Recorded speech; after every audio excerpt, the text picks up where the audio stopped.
When Trumpets Fade dibuka dengan opening credit bertuliskan bahwa tontonan ini didedikasikan untuk mereka yang berjuang dalam pertempuran hutan Hurtgen pada musim gugur tahun 1944, fase-fase akhir Perang Dunia Kedua Bor. Saat ini, November 1944, ketika pasukan Amerika datang menekan Jerman di perbatasan Belgia-Jerman, tepatnya di hutan Hurtgen, hampir merangsek ke arah Berlin. Terlihat bekas-bekas pertempuran yang menggosongkan pohonan dan bumi sekitar. Tak tampak daun dan bunga, hanya dua serdadu bergendongan berjalan terhuyung-huyung. David Manning dengan tabah dan sabar terus menggendong temannya yang terluka parah ini. Memotivasinya memberi semangat untuk terus bernafas di atas punggungnya. Sedangkan Bobby kawannya ini terlihat menahan sakit dari luka yang dideritanya. Sampai akhirnya mereka berdua beristirahat dalam kelelahan dengan Bobby yang memohon-mohon pada Manning agar tak menggendongnya lagi karena nyata-nyata hanya bergerak sedikit saja. Rasanya udah kayak mau mati Bor. Bobby pun melanjutkan tangisnya, memohon jika dirinya nggak mau ditinggalkan temannya ini dalam hutan. Sedangkan Manning terlihat mengokang Thompson-nya dan melesakkan peluru. David, don't leave me here like this. Did you leave me here? David?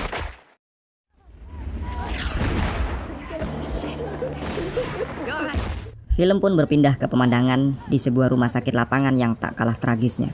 Di mana-mana tentara tergeletak meringis kesakitan dalam balutan perban. Di sini David Manning berjalan sendirian dan anehnya tak tampak kehadiran Bobby. Manning terus berjalan mencari posisi kompik C yang juga tak terlihat di rumah sakit lapangan ini. Sampai doi bertemu dengan salah satu kawannya, petugas medik bernama Chamberlain yang mengajaknya menaiki Willisnya. Chamberlain mengeluhkan bagaimana kengerian perang terus berlangsung dan makin parah di tahun-tahun akhir Perang Dunia ini, saat sudah jelas sekutulah yang akan memenangkan ini semua. Lebih lanjut, menurut Chamberlain, tiada perwira sama sekali beredar di area ini. Mereka hanya sibuk mengirim bawahan-bawahannya untuk mati dalam patroli, tanpa mengetahui kondisi lapangan yang sebenarnya. Hari sudah malam ketika Manning diantar oleh Letnan Lucas dan bisa melapor pada Kapten Pritchett yang sebaliknya mengabarkan jika pletonnya sudah tumpas kandas tanpa bekas, meninggalkan hanya David Manning yang bertahan hidup. Kapten Pritchett mengungkapkan pada Manning jika seluruh batalion kalah telak di pertempuran tadi malam. 70% serdadu menjadi korban. Mengantisipasi hal yang akan datang secara sepihak, Kapten Pritchett mengangkat Manning menjadi sersan dan memberinya skuad baru untuk bertempur di garis depan. Meski di lain pihak juga, Manning jelas ogah-ogahan untuk kembali ke medan tempur. Namun Manning tak berhenti dengan keluhannya. Doi mengajukan Section 8 biar bisa dipecat berdasarkan kondisi mental, alias Doi ingin dikeluarkan dari perang karena udah stres dan gila Bor. Namun hal ini ditolak keras oleh Kapten Pritchett. You have not earned the right to question my orders. When I fuck this up, is it your fault or mine? Di luar, Manning dihampiri oleh Sersan Talbot yang mengucapkan selamat atas promosinya menjadi sersan dan menyindir Manning karena berhasil menjadi satu-satunya yang selamat dari pletonnya. Keesokan hari, Manning menemui skuad anak buah yang dipersiapkan untuk menjadi inferiornya. Terlihat, mereka bahkan masih terlalu muda untuk ikutan berperang. Dan ini menjadi kekhawatiran Manning yang memikul tanggung jawab akan jiwa-jiwa mereka. Manning segera menuntun mereka memasuki garis depan, melangkah memasuki hutan. Semenit kemudian Manning scouting ke depan sendirian memeriksa situasi. Manning menerangkan pada mereka jika Amerika dalam posisi sulit di hutan ini karena Nazi sudah mengetahui benar kondisi mereka yang telah kalah telak kemarin malam. Berusaha mengantisipasi balik, Manning menuntun salah satu skuadnya untuk menjadi scout di garis depan. Giliran pertama ialah Warren, si gendut berkacamata ini. Mereka berdua menerabas semak dan pohonan pinus hingga mereka mencapai sebuah lubang dan bertemu dengan Chamberlain yang lagi-lagi memberitakan kabar buruk tentang tank-tank Jerman komplit dengan artileri 88 mm. Tanks on our right side, 88mm cannons on our left side. Di lubang ini Manning meninggalkan Warren sendirian sebagai pengintai dengan Chamberlain yang mengajari Warren cara bertempur dan bagaimana menjadi pengintai yang baik untuk selanjutnya meninggalkannya sendirian hingga malam pun datang. Di mana kengerian pertempuran terjadi di sana-sini dengan Warren yang tetap tegang dalam ketakutannya, tak berfungsi sebagai serdadu.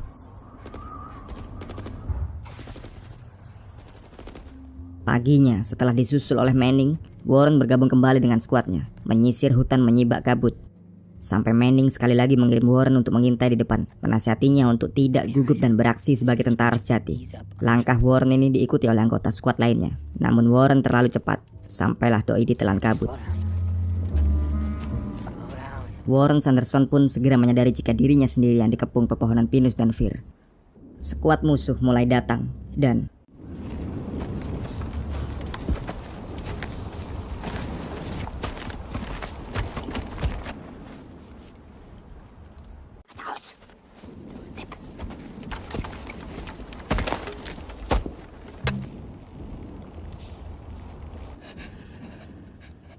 Anggota skuad di belakang mulai tegang. Mereka menunggu beberapa lama sampai Warren kembali.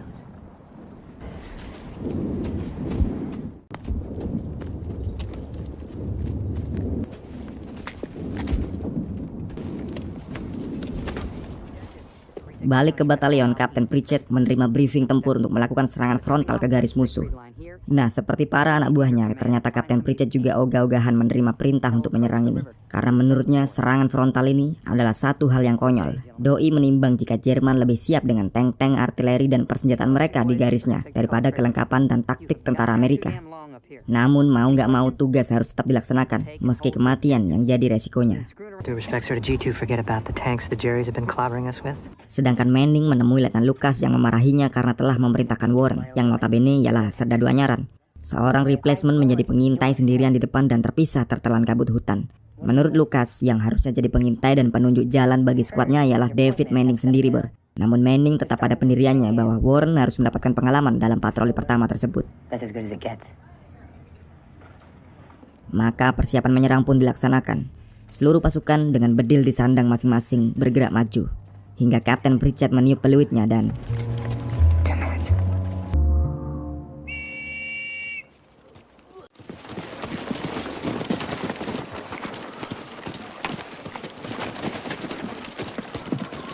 mereka mulai memasuki hutan, menguatkan diri masing-masing terhadap pertempuran yang sebentar lagi terjadi, tanpa tahu pergerakan mereka sudah ditunggu-tunggu.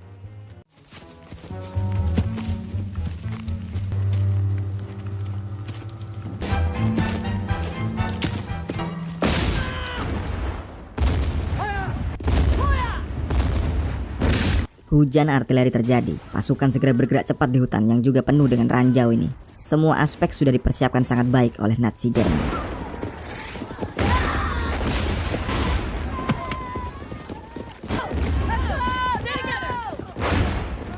Moncong meriam artileri 88 mm ini terus memuntahkan apinya, menghancurkan apapun yang ada di hutan ini. Situasi pasukan sekutu menjadi semakin parah. Mayat-mayat hancur bergelimpangan, dan sisa kehidupan lainnya pada kabur. Teriakan untuk fallback pun dinyaringkan. Mundur, Bor. Dengan angka kematian penyerbuan konyol ini belumlah diketahui.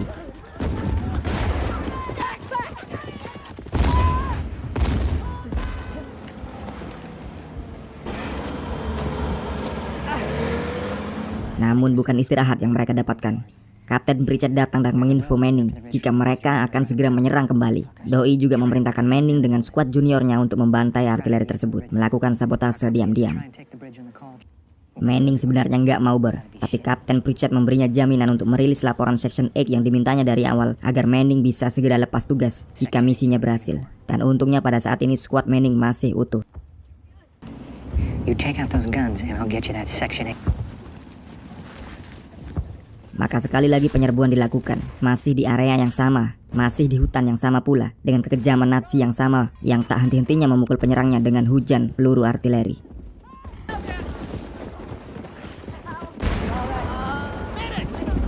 Akhirnya serangan ngeyel ini berhasil menembus hutan dan mencapai jembatan, meski ledakan masih menghantam tanpa ampun di mana-mana.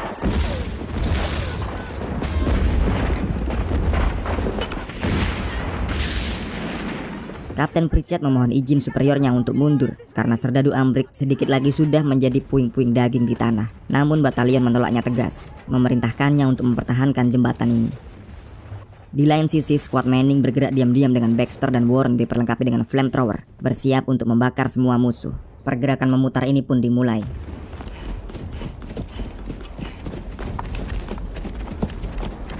Balik ke jembatan, Letnan Lucas mengalami pukulan mental dengan teror yang tak terelakkan membuatnya gila dan histerikal. Kapten Pritchett segera menyuruh skuad Lucas untuk bergerak menghindari artileri, namun Doi sendiri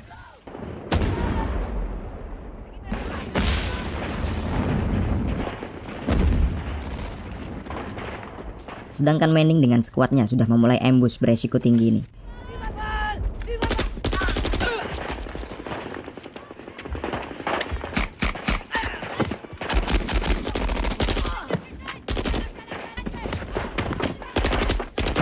Beberapa kru 88 sudah tumpas kandas tanpa bekas. Namun penyerang utamanya, Baxter dengan flamethrowernya, terteror ketakutan dan mangkir dari tugasnya. Maka terpaksa Sersan Manning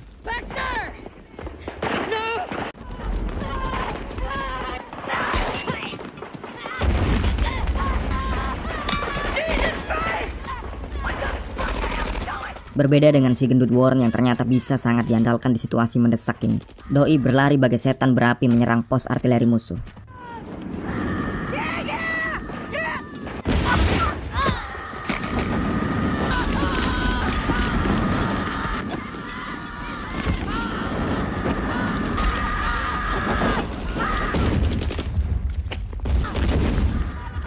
Maka tumpas sudah rangkaian artileri terbaik milik Nazi Jerman yang diposkan di hutan Hurtgen ini, ditelan api seorang Warren Sanderson. Pasca tempur yang terlihat hanya puing-puing berapi dan penuh asap, serta mayat-mayat berseragam Amerika. Kemenangan yang dibayar super mahal oleh pihak sekutu. Namun ketenangan belum dijumpai, malah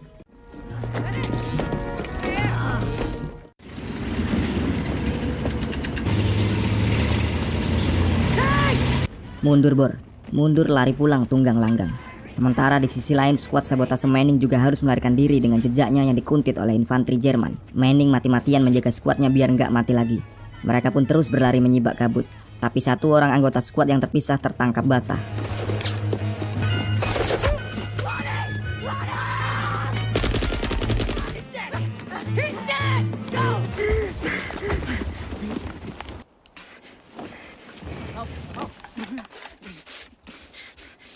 Teile mit mir! Balik ke markas, Sersan Talbot sekali lagi menyindir Manning tentang bagaimana Manning tak peduli dengan skuadnya dan hanya mementingkan nyawanya sendiri. Terbukti dari skuadnya hanya si gendut Warren yang bisa pulang. Di lain kesempatan, Kapten Pritchett secara sepihak dilengsarkan dengan alasan luka dan digantikan oleh Kapten Zanuck. Satu hal yang sangat dibenci oleh Kapten Pritchett dan gagalnya deal Section 8 dengan Manning. Selanjutnya insiden terjadi ketika Letnan Lucas pulang dan berhadapan dengan Letnan Kolonelnya, di mana Lucas yang masih histeris ini berusaha menyerang superiornya ini, hingga Manning yang ada di tempat kejadian ikut campur dengan mulut sinisnya, membuatnya disuruh melapor ke kantor Letnan Kolonel ini. Apa dikata Bor, bukannya kena pengadilan militer karena melecehkan letkol, Sersan Manning ini malah naik pangkat menjadi letnan, hasil rekomendasi dari tak lain dan tak bukan sang Kapten Pritchett. Dalam laporan rekomendasi Kapten Pritchett, Manning dinyatakan sebagai serdadu yang pemberani dan punya ketenangan di segala situasi, pandai membuat keputusan secara mendadak, dan yang terpenting tingkah lakunya yang suka menantang perwiranya hanya karena Manning memang memiliki jiwa kepemimpinan yang tinggi. Sungguh pujian yang nyata yang belum disadari sendiri oleh Manning hingga saat ini. You've got no choice in this. Dan tugas pertama untuk Letnan Manning ialah memimpin peletonnya dalam penyerangan berikutnya pada pukul 8 pagi. Dari sini Manning sekali lagi berpikir jika awalnya izin pulang karena kegilaan dan serangan mental, Manning diangkat menjadi sersan. Dan sebagai sersan, Manning hampir kehilangan semua skuadnya dalam penyergapan berdarah. Namun sekali lagi malah diangkat menjadi letnan. Sungguh rantaian kejadian yang gak masuk akalnya yang sudah muak dengan peperangan ini. Malam harinya Manning lagi-lagi menampakkan jiwa kepemimpinannya dan pikiran taktisnya yang inovatif. Doi memberikan proposal kepada kawan-kawannya untuk menyerang Nazi malam ini juga, menawarkan aksi penyergapan mematikan untuk menyabotase tank-tank musuh. Maka misi nekat yang gak diketahui oleh batalion ini dijalankan, dengan Manning memimpin Warren, Talbot, dan Chamberlain merambat dalam hutan menuju lokasi tank-tank Jerman. Pertama ialah menyapu ranjau yang terpendam di area ini. Manning dengan nekat dan berani menyisir medan no man's land ini sendirian dalam gelap malam. Alhamdulillah berhasil Bor.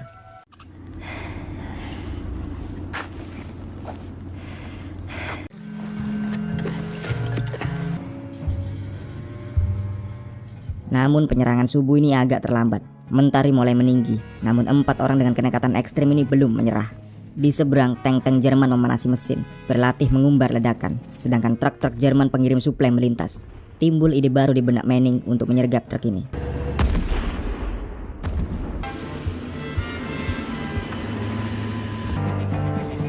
Let's go.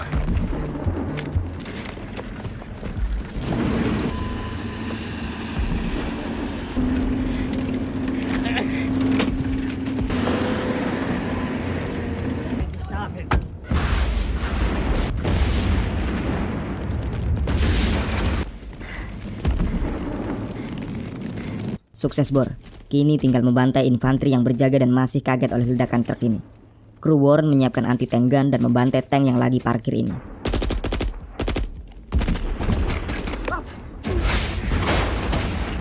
Situasi di markas, kapten baru pengganti Pritchett yang bernama Zanuck ini membunyikan peluitnya nyaring.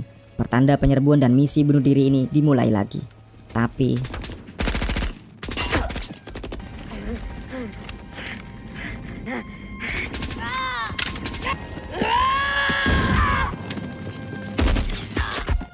Dan gugurlah Chamberlain, seorang petugas medis yang hari ini terpaksa menyandang bedil mengikuti rencana mematikan Manning.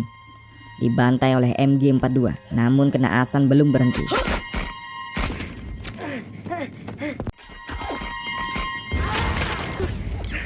Warren dengan sisa-sisa tenaga menggendong Manning, seperti Manning menggendong Bobby menuju markas. Hingga akhirnya Manning menghembuskan nafasnya di pundak Warren, yang terus berjalan melintasi hutan-hutan gundul berlantai putih ini. You're gonna hold me big, Lieutenant.